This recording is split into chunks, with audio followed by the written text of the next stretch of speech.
Hello, how are we? Nice to see you all. We are live on our YouTube live wrap up of Parliament, and thank you all for joining us. I'm actually coming to you from my office in Parliament, which is a different setting. I'm down here today because tomorrow I'll be chairing the Joint Standing Committee on Electoral Matters down here. So, because I'm in Canberra, I'm going to start by acknowledging the traditional owners down here, the Ngunnawal and Ngambri peoples, and pay respects to elders past, present, and emerging. Many of you would be dialing in from Bennelong, so the Wallamadigal and Camaragal, and we have a special guest tonight. We think we have the tech working. Fingers crossed. So a big shout out to Maddie and the team for putting all that together. I know it's been a bit of a project of ours. So we're going to be able to bring in a special guest and put in some clips to make this a bit more exciting, where we'll start now. Maddie will play we've got opening credits, which is exciting. So let's see how that goes. Look at that. Hooray! We've got opening credits. How good's that? Welcome to our Inside Parliament briefing, where we'll go through sort of what happened in Parliament. But as I'll explain, we might do a little bit more this time for reasons which I'll outline soon. I'm Jerome Laxale, the member for Bennelong. Thank you for joining this, our third edition of this format. Please use the chat to write any questions you have. We've had some questions submitted on this new format.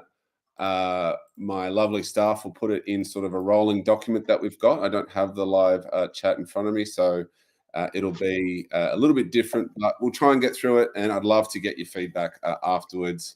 Obviously, session etiquette's really important for us, so we'll keep it very respectful. Hope you enjoy it. I think the feedback's been well received so far. But as always, we're trying to make this Parliament as interesting and as accessible as possible.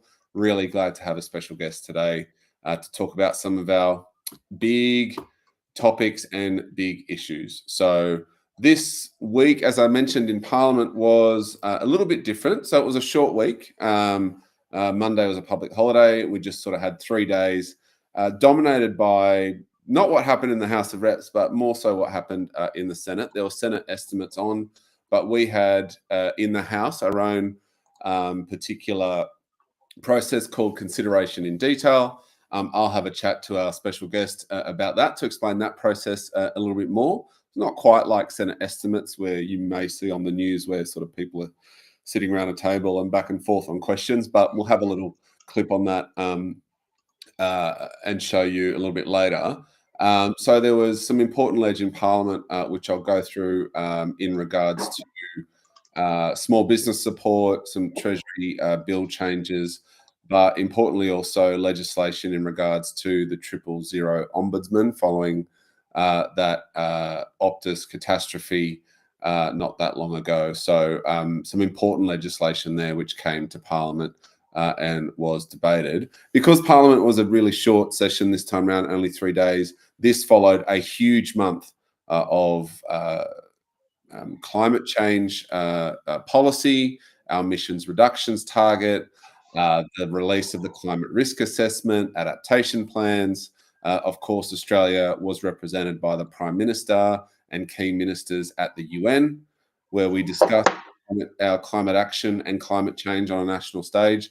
But we also recognise Palestine, and we explained to the world a bit about our world-leading social media reform. So that we had 2-3 action-packed weeks and really important weeks. So whilst technically not in Parliament, a lot of overlap there, and something that I'll discuss in our big subject. So we also had a public hearing into the RBA, and surprise, surprise, I asked questions about credit card surcharges. So I'll go through that as well. But if I get the thumbs up from the team, do we have a guest ready? So can we start working on that on that now. No, okay, we'll keep on going.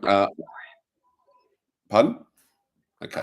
What I might do is talk about our RBA public hearing. You would know that I was been working pretty hard to make surcharging fair for consumers, but also small businesses. There's estimates anywhere between $1 billion and $4 billion is being paid by consumers and small businesses on surcharges. So that debate's been heating up, and the RBA came to our public hearing where it all began, where I sort of started asking them about it. And I asked some questions about some of the claims from the banks that their proposal, which is reducing the interchange fee, which is only one of the fees that make up your surcharge on a coffee, that reducing that would impact, the banks have said in particular, that would really impact on their ability to invest in anti-fraud measures, and kind of like a threat. It would threaten rewards. It would threaten their ability to invest in new innovation and products to help with fraud measures. And I basically asked the RBA, what their opinions are on that. You may have seen some of the coverage. They called that out pretty robustly, and gave us evidence to the effect saying that, regardless of what the interchange costs are, there's an obligation on the banks, there's an obligations on the issuers and the schemes themselves, so Visa and MasterCard, to have, investment in fraud protection. This kind of happened last time the RBA looked at interchange. The industry kind of put up a whole heap of arguments as to why they shouldn't touch it. But at the end of the day, there needs to be a process that we have to ensure that consumers don't get slugged these really high surcharges, particularly on debit. And I know the RBA have recommended a complete surcharge ban on debit and credit. But there's still a process to go here. I'll be meeting with the RBA shortly. I need to set something up just to pass on my feedback, particularly from small business. Their initial recommendations are a good start. I think there's a bit more work to do on the cost side of things. So they've recommended a full ban on surcharges. But obviously, where does that cost go? I think there needs to be a bit more work done there.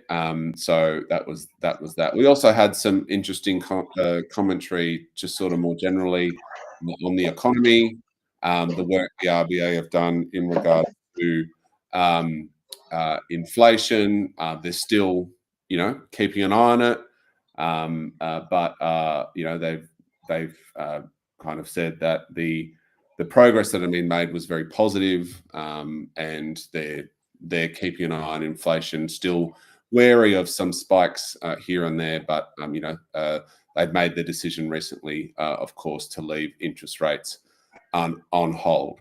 So that was a really, I think, productive inquiry, particularly on the surcharge situation. So initial estimates are that the RBA will come out with their final recommendations by the end of the year, although there has been significant amount of feedback on this, and that's ongoing. So that process is ongoing. Rest assured, as a member of the House Economics Committee, but also as a former small business owner that used to have to pay these fees every month, this is something I'm really passionate about. So on your behalf and on small businesses' behalf, I'll be working really hard to make sure that everyone gets the best deal possible, particularly small businesses and also consumers.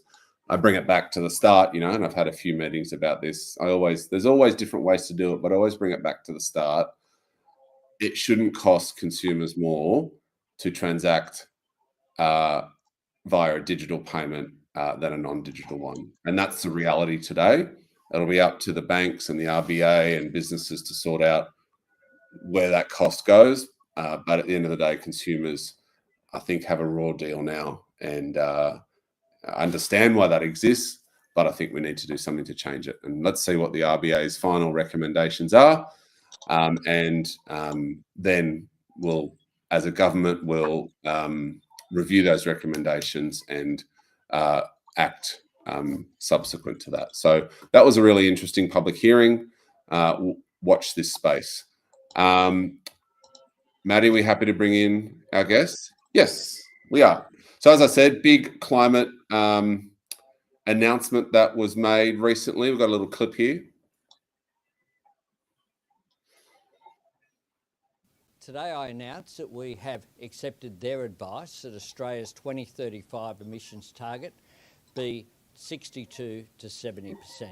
In my electorate of Bennelong, people expect their government to act on climate change. They're not interested in the climate wars, they're not interested in the dithering and delay of the former government. And dead against Labor's 2035 interim emission reduction targets.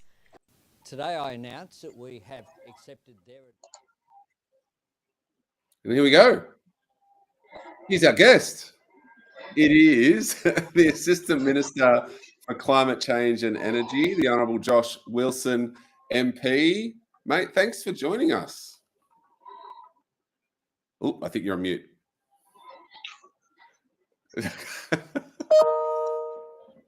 This is the first time we're doing this, Josh. All right. Okay. Now you can hear me. Yeah. All right. Very good to be with you. Mate, we're just saying, usually we do a wrap-up of Parliament, and that's usually enough to fill, 20, 30 minutes. But we've had a bumper month in the climate space this month, in and out of Parliament. Can you just sort of give us a rundown from your perspective how September and October were? Like, big news. Yeah, it was huge. It was a huge month. I mean, I think climate and energy is the most dynamic and consequential policy space. I would say that as the Assistant Minister. But September was particularly big because we delivered Australia's first national climate risk assessment, the most comprehensive, detailed and science-backed look at our future under different temperature scenarios. And we need to have that so that we can be realistic about that future. And for two other reasons, I guess. One, to galvanise that further action on emissions reduction. I'll come to that, obviously, in terms of the 2035 target in a minute. So galvanise us to stay on that path, because the climate risk assessment doesn't necessarily tell us what the future will be. It tells us what the future could be if we're not part of that global cooperative work sufficiently, and if we don't take sensible adaptation action. If we do both of those things, obviously Australia will be in a significantly better place at the community level for our environment and for our economy. So with the climate risk assessment was an adaptation plan. The adaptation plan will put us on a much better foundation for doing some of the work to avoid the worst impacts of the climate shifts that are with us now, and some of which we can't avoid. So that was pretty significant. And then at the end of the same week, as your previous clip showed, the Prime Minister announced our 2035 NDC, an ambitious but achievable target, 62 to 70% reductions on 2005 levels. And I think as people try to assess how that target fits, there are a couple of different ways of sort of savouring it, I suppose, or understanding it. The first is that in order to meet that target, we will have to reduce emissions by the same amount in the next 10 years as Australia has managed to achieve from a reduction point of view in the last 20 years. So that's just to give you a bit of an idea of the scale of the work. And of course, we've made a fair bit of progress in the big changes already just under the last 3 and a bit years of the Albanese government in terms of stationary energy. We've added 18 gigawatts of new large-scale wind and solar.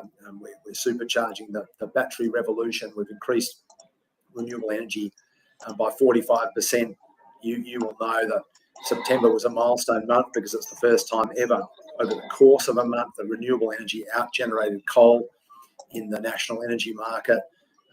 We've crashed through 4 million households with home PV. That's now 1 in 3 households. We're the furthest advanced jurisdiction when it comes to solar PV penetration in the world.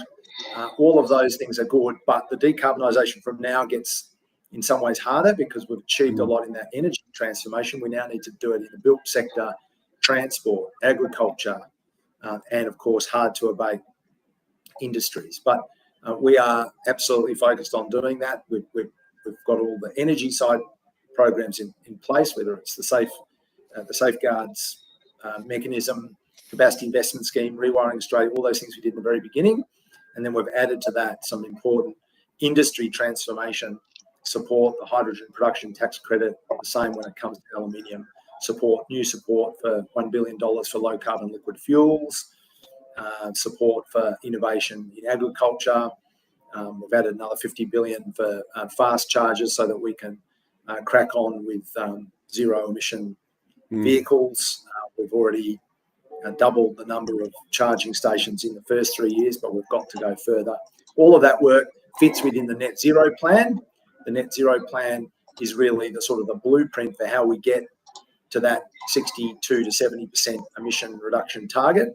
And I think it's a target that does compare well with comparative nations. It's the same pretty much as the EU. The EU is 63 to 70, and it's significantly better if you think about Japan at 59, New Zealand 50 to 55, Canada 45 to 50. You know, for Canada to have a target that has a 4 and a 5 when we have a 6 and a 7, I think should give Australians confidence that we know that we can set that kind of world competitive and in many cases world leading benchmark. And that we don't just do that as a gesture. We back it in with the policies, programs, and resources that have already sort of proved themselves in a number of areas, being effective at making the change we need to see. Josh, there was a lot of commentary sort of about the numbers, and there's probably no surprise to you and to those on our stream tonight that I'd be focusing on the top end. But there was some stuff in the Climate Change Authority's advice and from Matt Keane himself at the press conference, sort of that the higher range requires this Team Australia effort.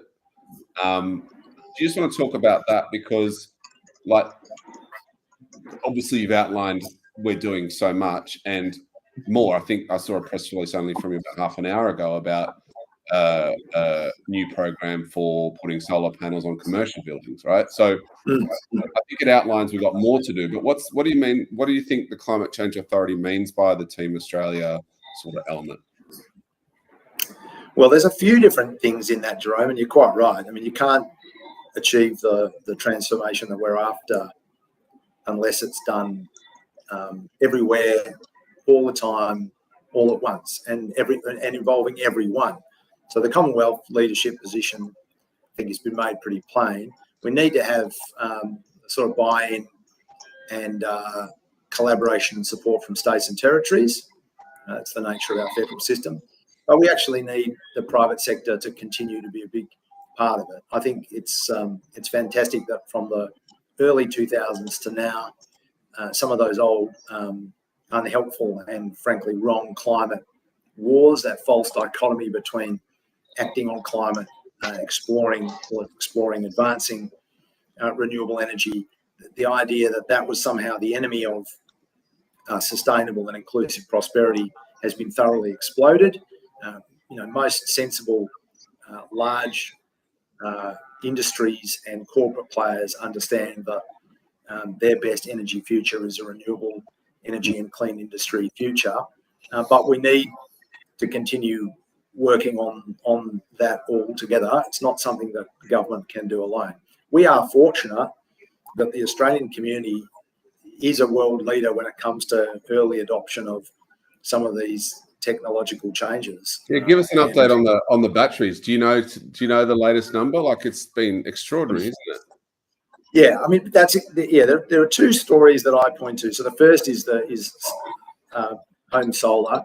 Like when the Rudd government was elected on the 24th of November 2007, 1 in 1,000 Australian households had solar PV. That was 12,000 houses, 1 in 1,000. Now it's 1 in 3. We've crossed the 4 million mark. and we are the leading jurisdiction in the world for the distribution of home solar. That's fantastic. Now we need storage to match it, because there's so much solar, and frankly, in the middle of the day, a lot of it is being wasted. And so we've taken that next step with the Cheaper Home Batteries program.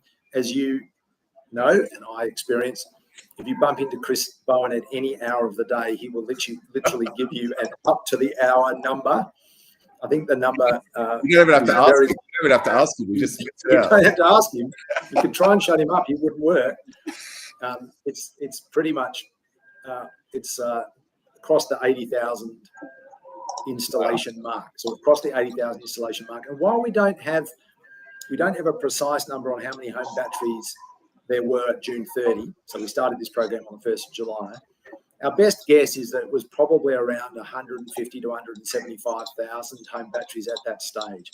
So pretty remarkable to think that we've added half as many batteries as were in existence on the 30th of June in just the first 4 and a bit months of this program, or not even 4 months of this program. So, it's the appetite in the Australian community to now match distributed solar with distributed storage, which will, of course, makes things cheaper and more self-sufficient for the household, but it contributes to the energy system as a whole. It removes or lowers peak demand and delivers system stability benefits and cost benefits right across the board. So it's incredible. It's really exciting.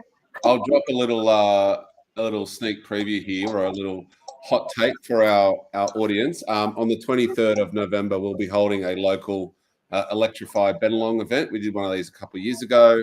Now hosting another one, and we're going to get some experts in this space and some installers and themselves, along with the solar, to answer any questions that locals might have about it. In my discussions with people, I think some of the research shows a lot of the people that haven't taken up solar and battery, it's kind of, they don't know where to start. So there's a trust deficit there. So we're holding these events to try and break down that trust deficit so that people can make the decision. People with a solar and battery, can save up to $2,000 a year. Is that right, Josh, on the average household bill? And importantly, out of the 70, 80 odd thousand installations, I think Minister Bennelong was saying up to half of those are people getting solar as well as a battery for the first time, or increasing their solar array. So that's really exciting. One last thing before we go, Minister.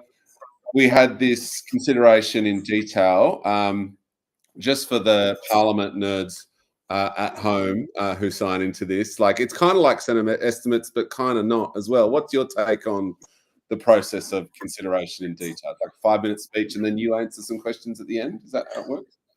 Yeah, I mean, consideration in detail comes at the end of the sort of legislative process. So, bills are introduced, and then there's the second reading debate in which parliamentarians only get to speak once. As you get to the end of the process, amendments are moved and considered. You have the consideration in detail phase, and that happens with every bill. And it's a much more back and forth part of the process, so people can speak multiple times, and the minister will generally be on hand to make some responses to those contributions. If it just happens to be an individual bill, then the conversation can be quite narrow, because as you know, it depends. The bill might be a single tax law amendment or something like that, and then the conversation is quite narrow. When the budget bills get to the end of their process, you have the same consideration in detail of the budget bills in essence, but the budget bills cover the entirety of the budget. So that consideration in detail sort of happens portfolio by portfolio. And last week we had the consideration in detail for us as House of Reps members in the Federation Chamber, the subsidiary chamber to the House of Reps, in the climate and energy portfolio or area of the queue, and it was an opportunity for non-government members to raise questions, and for government members like yourself. You asked some really good questions about electric vehicles and charging and the support that's been provided for that. And then, you know, the minister, in that case it was me, has to do their best to answer the questions, and to some degree, as anyone who you know, who's watching at home and actually goes and looks at it will realise, you know, to some degree it does have a contested debate-like quality to it, with elements that are sort of thoughtful and reasoned, but also some elements that are just like people shouting at each other, or sometimes shouting at each other in a, you know, in a good-humoured sort of pointed, clever way. And people can judge the bits that are clever and the bits that are not so clever. They can. Just before we go, Minister, we have one question from the live stream. Just in regards to vehicle-to-grid charging for electric vehicles. The question is, car companies are stalling this with warranty issues on the battery. Is the government aware of this? And I guess where are we up to in terms of vehicle-to-grid and, you know, potential incentives and so on? Well, your listener or caller in is spot on. I mean, we need to make some changes, like car manufacturers, if they can get away with not allowing their vehicles to function in that way, they will, because they sort of take the view that their focus really is on the vehicle being able to be charged and used as a car, and the fact that it can also be charged and used as a sort of a home battery, that they have less interest in. So one of the things we are working on, and we will make progress to achieve, is, as with the new emission standards, it's up to Australia in a sense to say, you want to export cars to us, well, you need to make sure you're exporting cars to us that conform to the standards that we expect. Yep. For a long time, we didn't have vehicle emission standards. We're getting all of these 20 years. terrible emitting vehicles. It's still the case that at the moment, a lot of the major brands of electric vehicles are coming in without the sort of software and other settings that would enable them to be used for vehicle-to-grid. And so we will look to change those standards and those expectations to ensure that there are more and more models, that effectively it becomes a kind of a standard expectation that if you're delivering an electric vehicle into Australia, it is capable of being used in a vehicle-to-grid setup. Yeah, great. Right, Minister, I think we're over time, so I just want to thank you so much for your time here and for being part of this little experiment. I'll let you know how it was received when I get some feedback, no doubt. Yeah, well, good on you. I mean, yeah, and thanks for having me on anytime. Thanks, mate. All right. There we go. Our first guest. How exciting. Got a couple of questions on the stream. Thank you very much. We have previously spoken about the North West Shelf, and you'd mentioned that the changes were afoot to ensure about the climate and environmental laws. How's it going? So this is particularly in regards to the EPBC reforms. I just refer to them as our environmental law reforms. This Saturday at the Granny Smith Festival, I'll be launching a local petition to get movement on that, particularly around the establishment of an independent national environmental protection agency. There are some quite alarming stats out there that even for projects that have conditions, there's no really strong national body to enforce those conditions. So it's really important that we set that up. The environmental laws, and the minister's been public about this, his intention is to introduce those laws by the end of the year. And so there are 3 sitting weeks left. We've got 1 sitting week at the end of October, and then followed immediately by the one on the first week of November, and then a sitting week at the end of November. So hopefully it'll be in one of those 3, and discussions are ongoing. I'm still having discussions with the minister and colleagues in regards to stuff I've been open about and on the record of making these laws as strong as possible, and including a consideration of our climate goals, targets, and ambitions. So I'll continue to make those representations on behalf of Bennelong, because I think that's what the majority of our voters here want. So I'll continue to do that and work with the team to do so. One thing I just really wanted to touch on, and it's just an update on some legislation that came in the last sitting week, and that's just our telecommunications legislation amendment, 000 custodian bill in 2025.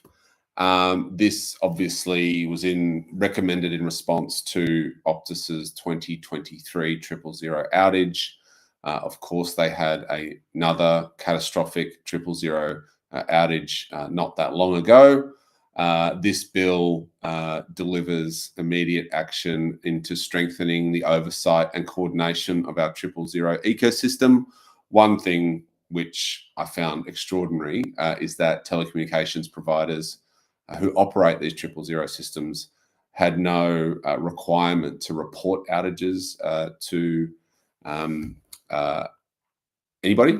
So the 000 custodian will sort of enshrine that requirement into law and give ACMA new statutory powers to act swiftly during any future outages. Importantly, it won't be a reactionary power that they've got. They'll have the power to conduct maintenance reviews, ensure that 000 is safeguarded, and give them powers to direct companies to take action. So that's incredibly important. The one outage from Optus was bad, two is inexplicable, really. So we've rushed this bill to Parliament, and despite a bit of argy-bargy in the Parliament for a couple of days, I think the opposition have supported it in the lower house, and I'm not actually quite sure where it got up to in the Senate. Yeah, that's a really important piece of legislation. I've got a question in here from Molly, Molly's Cat Farm, which is a very cool name, actually. I saw your comments about David Pocock and the sports team in Parliament. Do you support the Mirror Review and its recommendations on gambling reform? Yeah, look, again, I've been pretty open about this in the last term and prior to the last election. I did a candidates forum, which was picked up by the Guardian, so you can just quickly look at that. We need to act on gambling reform. We've done some good things in the first term, including BetStop. We've banned credit cards from being used for gambling. We've taken some important preventative measures there, but the community expects us to do more, and the recommendations of the Mirror Review do as well. I'm working with colleagues. We've got a new minister in this portfolio, being Minister Wells, and I'm working with colleagues and her office to ensure that we get some reforms in this Parliament as soon as possible. Just in regards to that very bizarre situation of David Pocock being kicked out of the Parliament Club and then being readmitted. I mean, I was just watching that, shaking my head, to be honest. I messaged David a couple of times. The Parliament Sports Club isn't run by the Parliament. It's run by this guy called Andy Turnbull. And, at the start of the Parliament, we got an email from the Parliament Sports Club saying, we run sports. Do you want to play? And I like sports. So I like playing soccer, basketball, and tennis. So I signed up and have been turning up for the last 4 years playing. I intend to keep playing sports because it's important for my mental health and physical health, and I enjoy it. I think David Pocock asked some really important questions, and I think they should be answered by the Parliamentary Sports Club. But this notion that the Parliament or that this person can kick out a senator from playing sports, I think is ridiculous, and has been rightly called so. So sanity has prevailed. I've encouraged David to come play soccer again the next sitting week. He's actually obviously very good. It'd be great to have him back on the field, which is why I joined the sports club, because I like sports and want to play. But, you know, in regards to your question there, Molly, I think the Prime Minister said this as well, gambling reform is unfinished business. We need to land on something we can get through the Parliament. And, you know, I'll be working with, I'm not the only Labor MP in parliaments that think that, and I'll keep on pushing just as I do on a number of other things. Just one or two more questions here before we go. We're approaching over half an hour, and I'm just wary of your time. Revised superannuation taxation plan announced yesterday. I think you know, I did a post outlining some of the changes yesterday. They do two really important things. They reform super for low income earners, increasing the LISTO, which is a very Australian name, low income super tax offset, doing two things there, increasing that to $810 from $500, but also increasing the threshold from that from $37,000 to $45,000. That's if you earn lower than that, the government will top up your super with $810 starting by 2027. That'll have an estimated $15,000 difference by the time a low-income worker reaches retirement, which is huge, and something, you know, I'd argue would be more likely under a Labor government. A really, really important reform for low-income workers. So that was announced yesterday. Other changes that were announced respond to about 2 years worth of feedback from the community that really sort of kicked up, surprise, surprise, around election time. And they respond to feedback received in regards to the proposed taxation of unrealised capital gains. We've heard feedback on that. Change that. Taxation will only be applied to realised gains. The thresholds of $3 million and a new threshold of $10 million will be this people that have $3 million and $10 million in super. They'll be indexed. That was another criticism of the bill that we've considered and acted upon. And we've created, as I said, that new $10 million threshold with a tax, still a concessional taxation rate of 40%. Instead of 45%. So 3 million and above, taxed at 30% instead of 15, 10 million above, taxed at 40% instead of 30. So that's in response to over, as I said, 2 years of consultation. And we anticipate we'll introduce laws early next year. We need a bit of work to do on some of the measures in there. And, you know, given that this has been well telegraphed, given that we've listened to some of the most common pieces of feedback and addressed them, I would anticipate that the Parliament will get this through. This is important. These are important measures to help low-income earners with a higher contribution from the government, but also make super more sustainable, so that we can fund, you know, things that Australians voted for, better healthcare, you know, transition to renewable energy, our social program, you know, all these things need funds, and super needs to be sustainable over the long term, which under the current settings, it's not. So hopefully that covers a lot. I know it doesn't cover every question we received, and we'll put those questions into sort of our correspondence system and get some answers back to you. Sorry, I couldn't get to all of them. Our next live will be at the conclusion of the next sitting session, which, as I said, is at the end of October and the start of November. So probably mid-November, we'll be looking at doing that. Keep an eye out. The next couple of days, I'll give you a wrap up on tomorrow's first hearing of the Joint Standing Committee on Electoral Matters, which will be really interesting. Our review into the 2025 election. I'll be at Granny Smith on Saturday. If you're out and about, pop in and say good day. I'll be there from like 9 till 1 or something like that. We've got a stall there, and I was on at Lane Cove at their Rotary Fair on the weekend as well. So I'll still be out and about around town as we juggle Parliament, work at home, and these committee sessions as well. So thanks for signing in. Sorry I couldn't get around to everything, but hopefully you found it interesting. I'll be back after the next session of Parliament. See ya.